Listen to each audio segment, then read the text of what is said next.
请讲话啊，不用紧，我只是跟你讲而已，不用紧。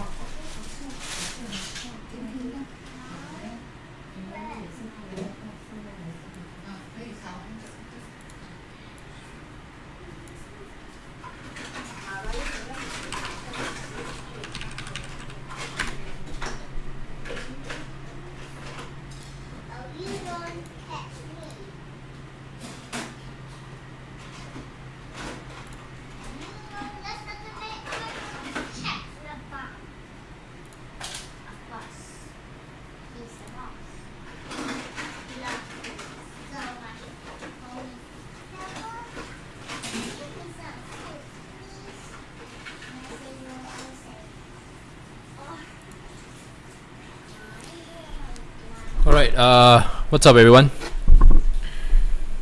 Hope you all can hear me. Mic test, mic test.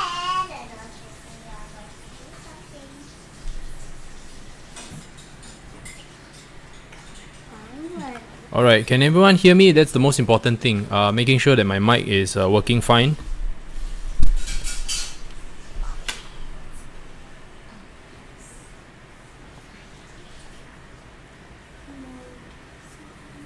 Alright, okay. Guys, we have 5 people watching. Awesome, let's start.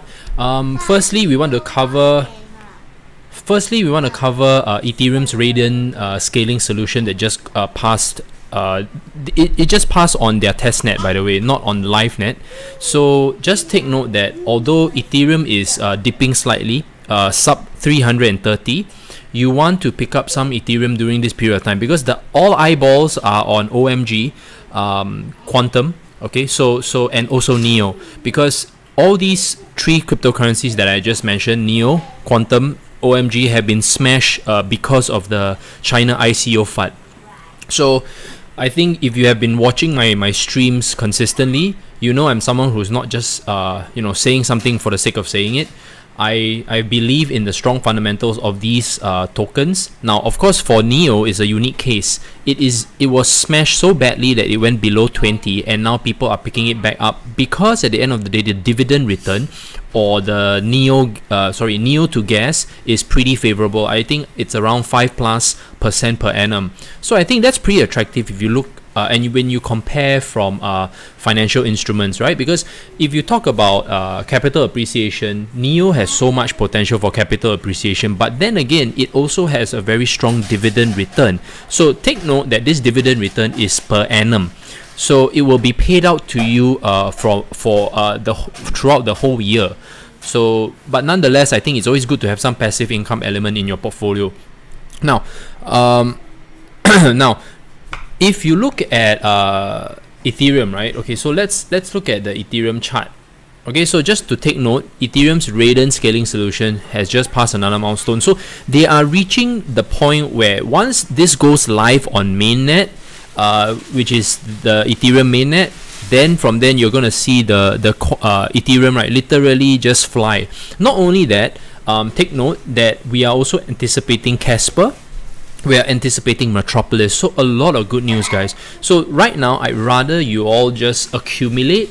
Like I said, I don't know when. Ethereum is being very tight-lit. It's not giving you a timeline on when it's going to be passed. So when you see news like this, it's intentional. So okay. So when Raiden goes live, right, you're obviously going to see more transactions per second, because when a network is congested, like how Bitcoin was congested, you're going to have a lot of problems. So I think Ethereum has this Raiden in place so that going forward there will not be any blockages, and everything in terms of transaction will be smooth despite a big network. And of course, Ethereum is the second largest network.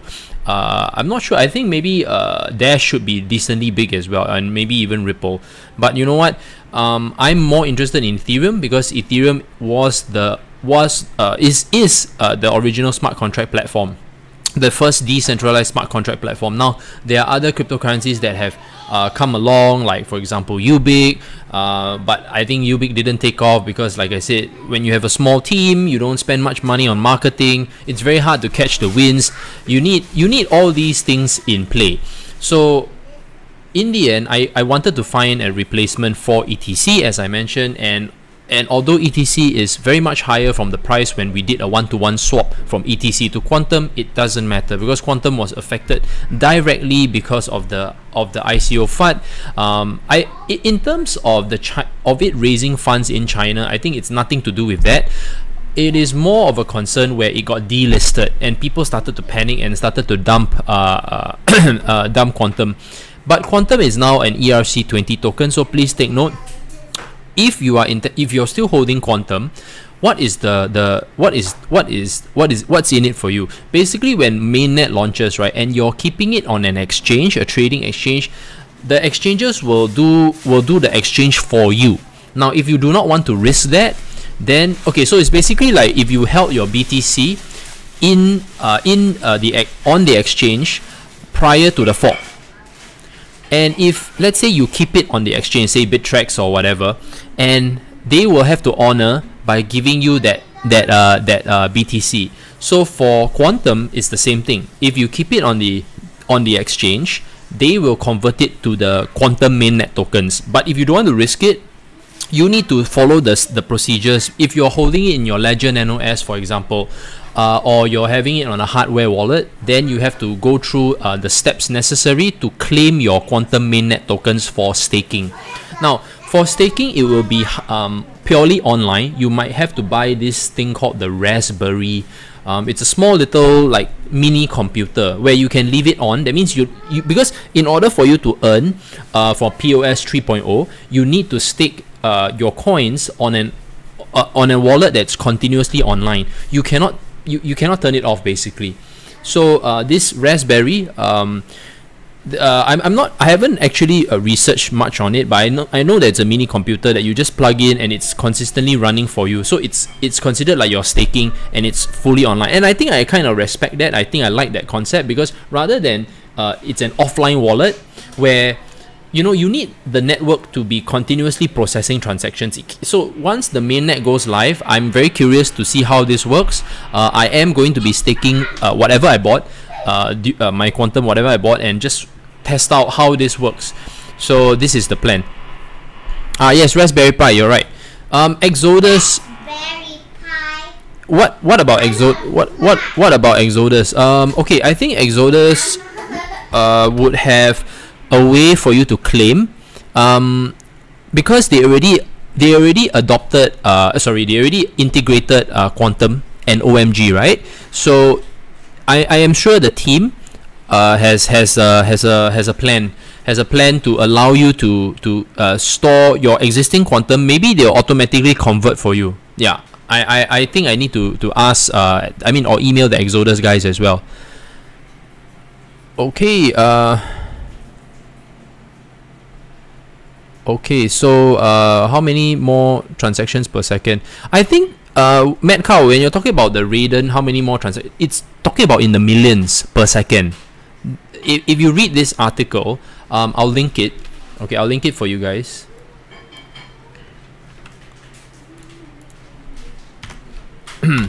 Okay, so I just linked it for you guys. It's gonna be much more. I'm having some construction in the background. I think it's from one of the neighbors, so it's a little bit annoying. So I hope that you all are okay with that. Okay, so now those who have not picked up Qtum, right? Okay, can you see this dip that's occurring right now? Okay, wait, let the stream load.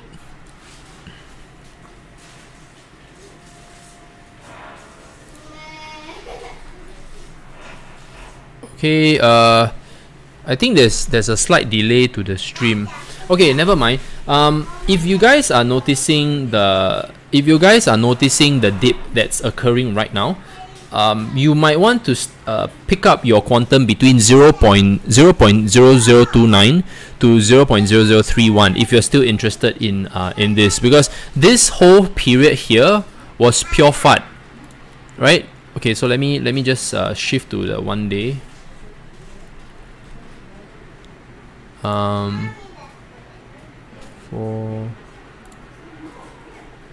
Okay, so I want you guys to understand something. Whatever that happened here was due to the FUD, right? okay, China ICO, and then after you have this recovery candle. So it's very obvious that it's on track, and if you didn't pick it up during this period, it's gone already. So you might want to reconsider any kind of dip that you see. Okay, why am I giving you those levels? It's because of the candles that are here. These were the previous consolidation levels before the high. So you want to ignore this portion, of course. You don't want to be buying up as much as possible. Don't buy up here. I don't like people jumping in during FUD, man. I'm not trying to create FUD. I like you all to get in early and then you all benefit. So okay, so you wanna pick up your quantum around this price. So as I mentioned, between 0.003 to 0.00333. Okay, so this is the place. Now, Quantum versus OMG, what's your best choice right now? Honestly, there's no such thing as a best choice. These two platforms are very different. Okay, their functionalities are very different. I would say, if you talk about the trade alone, what I did was when I sold my ETC, right, I did a combination of 60% in Quantum and then OMG 40%, OMG 40%. So what happened was OMG ran up very quickly, so I cashed out on that. I bought a little bit of a little bit more of Quantum with the profits. Then after that, when OMG was a little bit more stable at the 0.0018 to 0.002 Satoshi level, I actually re-entered OMG again, and of course now OMG is at 0.0027. So it's doing pretty well. The trade, you see guys, okay, so if you notice, right, I'm not all over the place. I'm actually very specific in the things that I want for the month, and I trade very specifically. So I hope that you guys try to understand that whenever I'm talking about something, it's not because I just want you all to buy into it. I always ask you all to queue. I don't ask you to hit the market or strike spot, because at the end of the day, you want to get in with the best entries possible. So Ryan, what are your thoughts? Will G, Ryan, thoughts on EOS? I think it's a good opportunity now. EOS is a very long drawn ICO, so bear in mind that you have to have trust in Dan Larimer, who was obviously one of the core creators or founders of Steemit. And if you watch the Dollar Vigilante, he's very bullish. Just remember that it's not gonna pop anytime like soon, because it's in ICO phase, right? Can you imagine that Quantum having a mainnet on the 13th? It had so much downside, like so much downside before the mainnet. What more EOS? So you're going to be willing to buy EOS. That means you're going to be willing to hold EOS all the way until they have their mainnet launch, because a cryptocurrency without a mainnet is nothing. Okay, it's just a IOU, a promise. Any thoughts on about BCC entry? Now, okay, Ariel, funny that you mentioned that, because BCC has quite a bit of news coming up. If I remember correctly, I think Barry Silbert is a digital cryptocurrency group is shilling it a little bit. BCH, wait, BCC Fund. I just saw it, guys. So Bitcoin Cash. Okay, let me see whether we have some.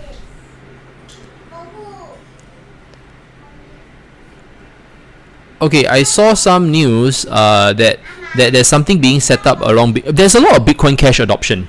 Okay, just so you know, how can you say that is a good quantum entry? It's a range. It's the range, because the moment that it recovers back to 0.0045, that is a very good that is already a good range, because literally picking it up. Anyway, I picked it up at that point. You can always go lower, man. It's up to you.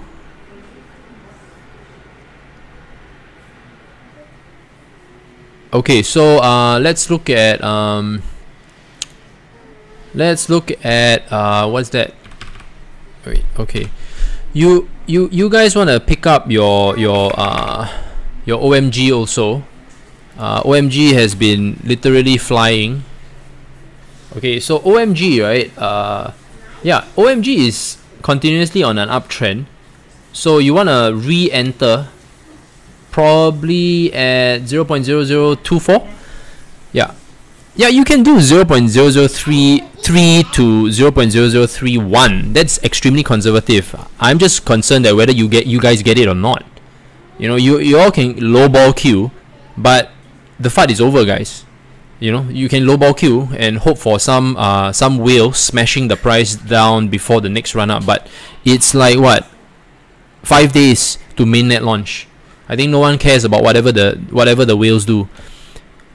Is ETC still a good long-term hold? Obviously, if you're still having it, keep it. You know, just keep it. If it doesn't affect your liquidity to hold a particular project, just hold it. Okay, so OMG, a few key points. You want to look at 0.00209, and you want to look at 0.00229. These are the levels that you want to reaccumulate OMG.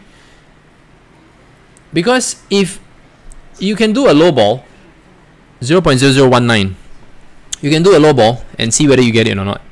Because there are those times when some announcement goes on, accounts being freezed. Yeah, that's fine. Well, John, if you already have Qtum, right, then you want to diversify to OMG. Don't keep buying OMG if you already have OMG. You know what I'm saying? And if you have already like a 20% allocation either in your trading account or your investment account, or your strategic portfolio account, then don't bother already, right? Don't overstretch on the same position. If it's supposed to play out, it's supposed to play out.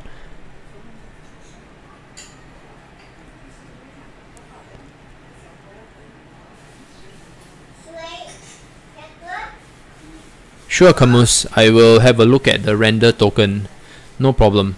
What's a good range to pick up BCC? Okay.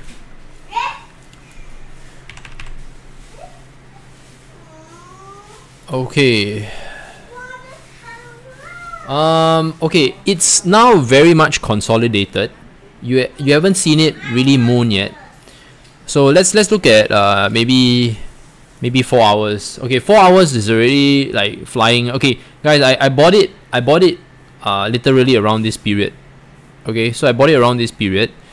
So I am a little bit in the money, nothing to shout about. So just have to wait. Looking at this chart, right, it's very similar to a lot of other charts that I've seen because of after the FUD of China ICO ban, then after that you're seeing a lot similar recovering. So I would say don't be too low ballish. 0.141, and alternatively you can look at a lower 0.135. Yeah, these are the levels that I would re-enter and queue for BCC.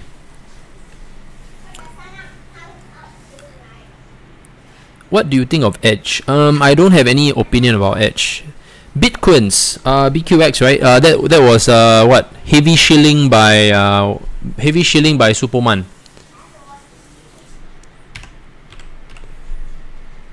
Look, man, it's only on one exchange, so I ain't buying into that kind of crap. It's only one exchange, okay? If they were really so hot, right, then why didn't they even bother to even have themselves listed on multiple exchanges?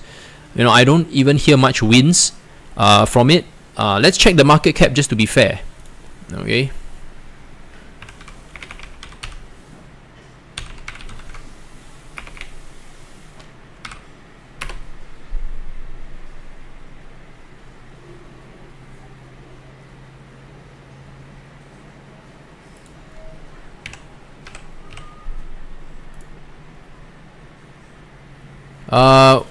Like, no, it has like what, 76 million in terms of market cap, and in terms of volume it's only 157 PTC. That's really low, like utterly low.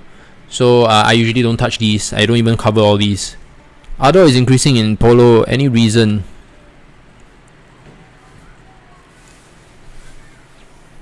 Okay, What do you think about, okay, Matthew Arrington, what do you think about Lisk and its rebranding this month? A lot of rumors that the rebrand will do well, like Neo. Okay, this news is actually a little bit old, Matthew. The rebranding news actually occurred, Lisk actually spiked, and then after that corrected. I think this is a little bit old. Might want to check, please.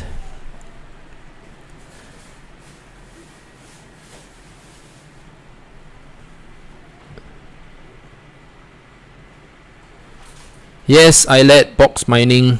Well, Box Mining, by the way, in all honesty, his content is, because he's, I think he's a game developer. He understands coding very well. This space suits him very, very well.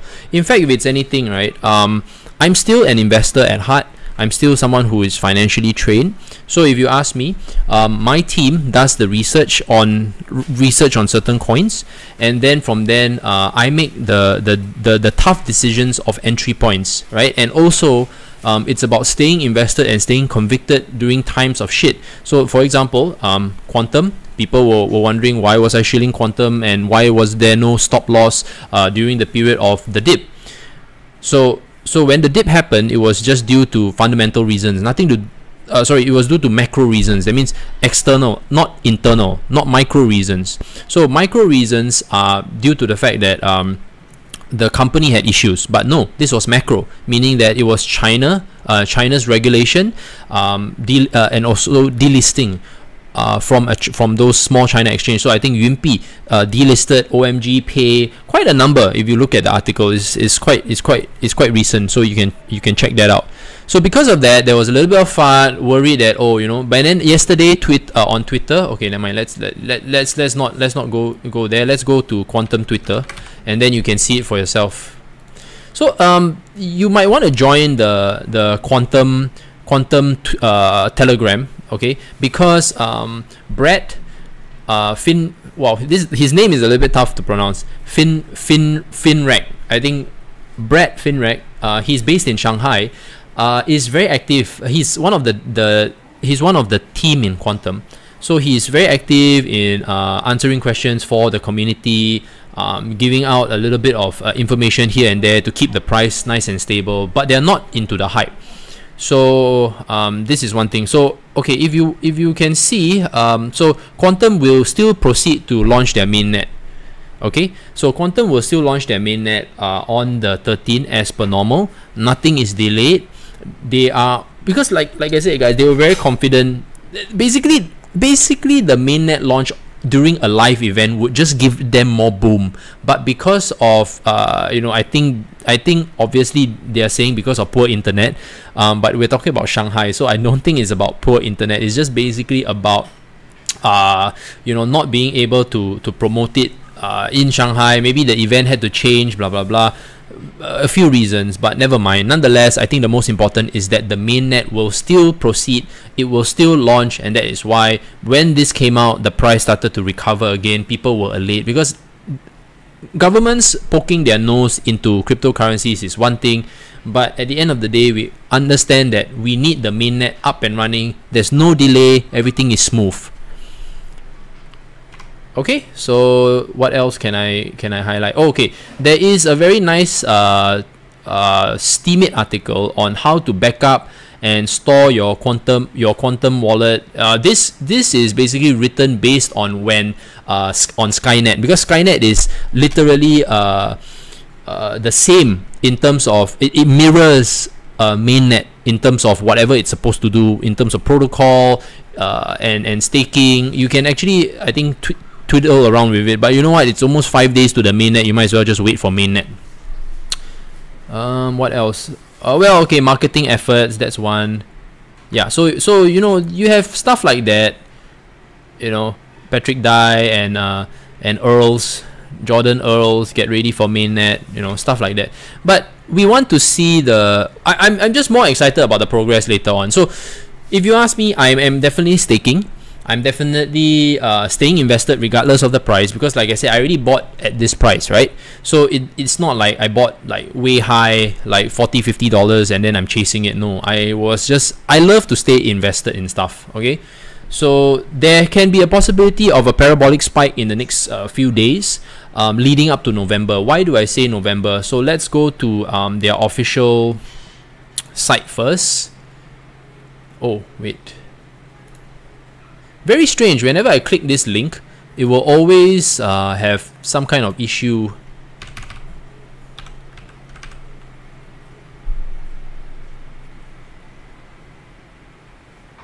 Better do a... Yep. So it's very weird. Like, okay. So anyway, this guy Brett here, he's very active in the team. If you're wondering where is he, he's here. Wait, where is that? He's always in the chat. So Brett is here. Brett Finkark. Yeah. So Brett worked as a Linux systems administrator from 1999 to 2004, and then worked at a Linux desktop support company from 2005 to 2014. His blockchain experience started in mid-2013 and met most of the Qtum's founding members in 2014. So yeah. Okay, how do you look for range to sell for profits? You have to draw a Fibonacci level. So you have to do a Fibonacci retracement. Wherever the Fibonacci retracement lines up the best, you have to decide on which level that you need to take profit at. Usually the most consolidation, so let's say for example, okay, I'll give you an example. I'll give you a very good example. So let's go back to Qtum or Qtum.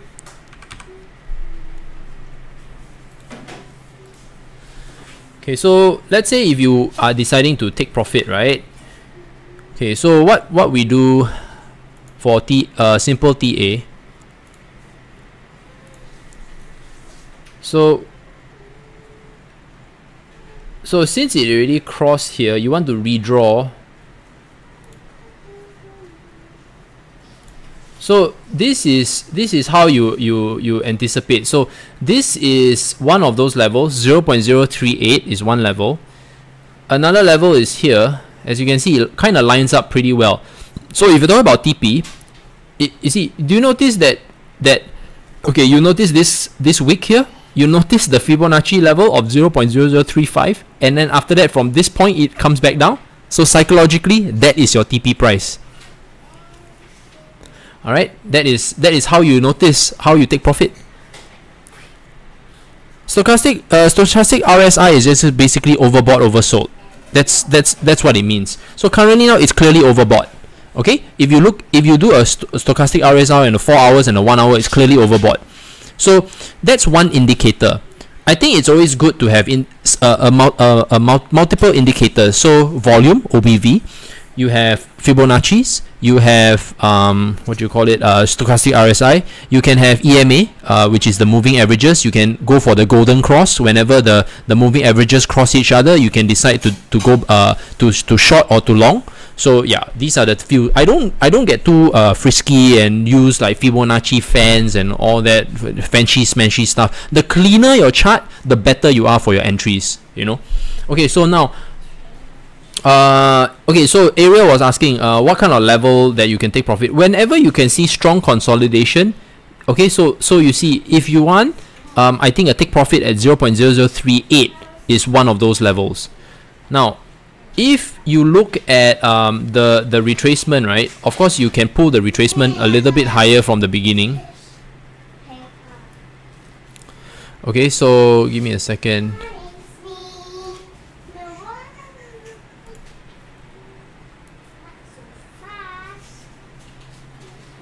So okay, so if you look at the charts, right, for you know, if you look at, okay, just try to understand, right, Fibonacci retracement, you can try to predict with a channel, but you also want to be realistic. So I always like to go for the wicks or the close.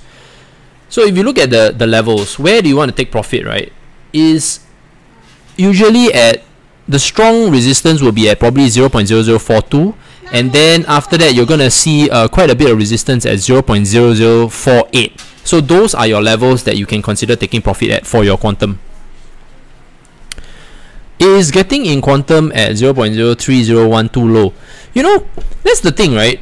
in crypto we kind of there's a possibility of getting lucky occasionally, but being that there's so much momentum going forward, and if you queue too low, you may not get it. That's why I said I told John to look at a range.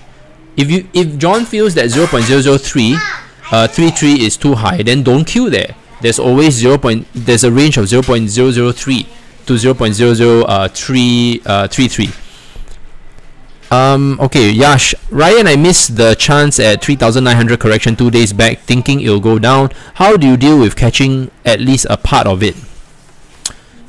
How are you catching a part of it when you didn't even catch it at all? That means did you even queue? That's the whole idea, right? So you have to queue before it occurs. So if you didn't queue, that's why I spoke about laddering.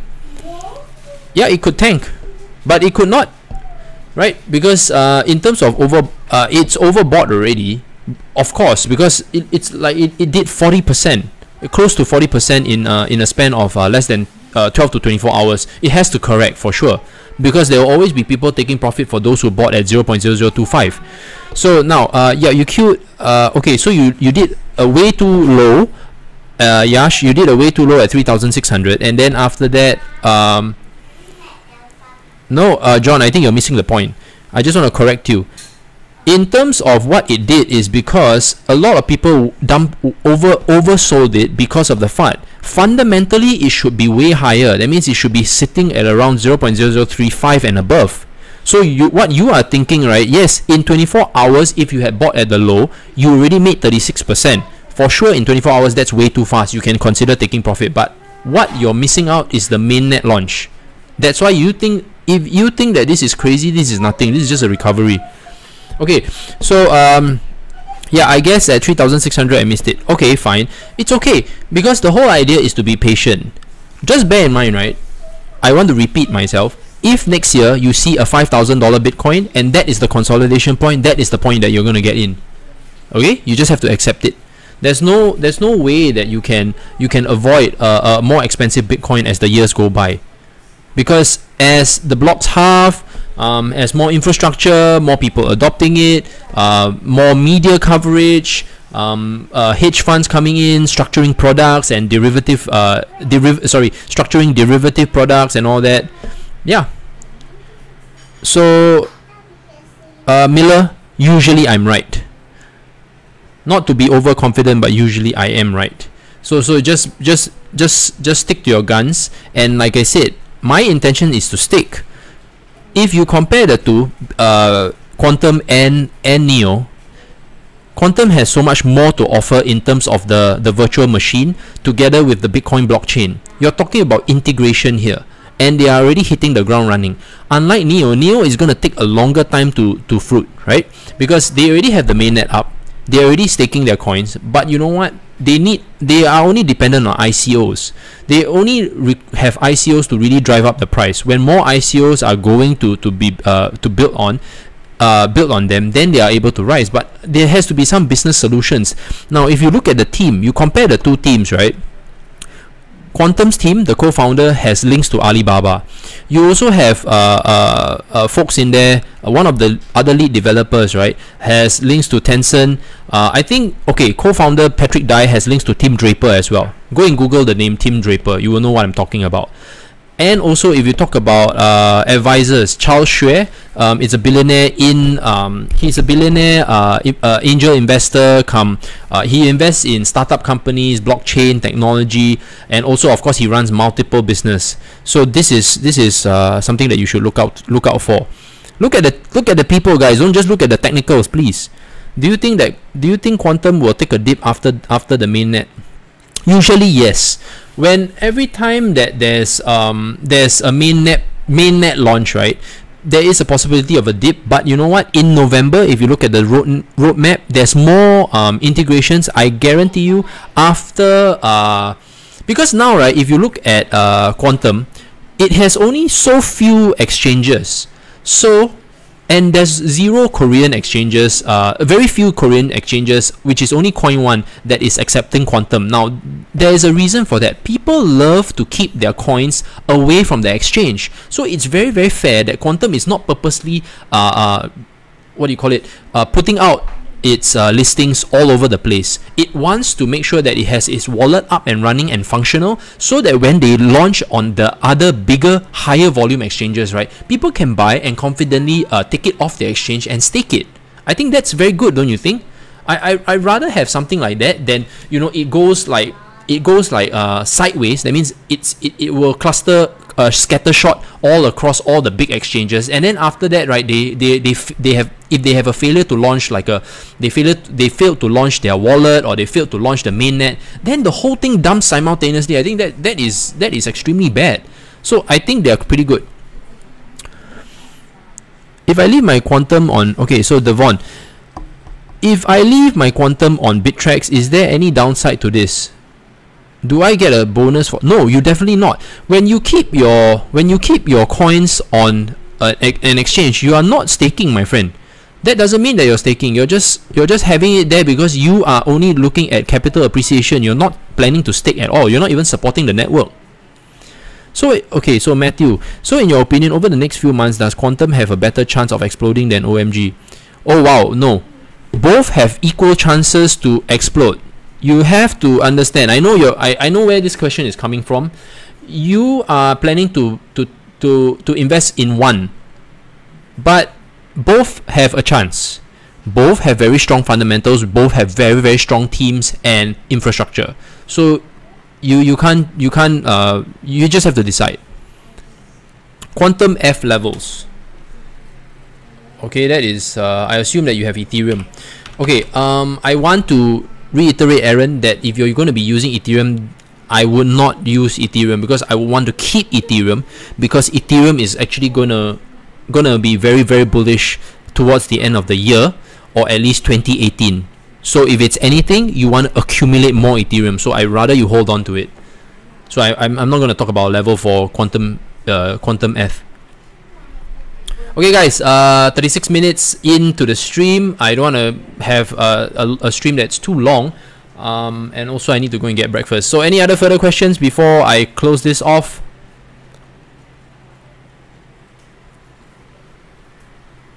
Okay, no further questions. Thank you guys so much for watching. Alright, take care and God bless.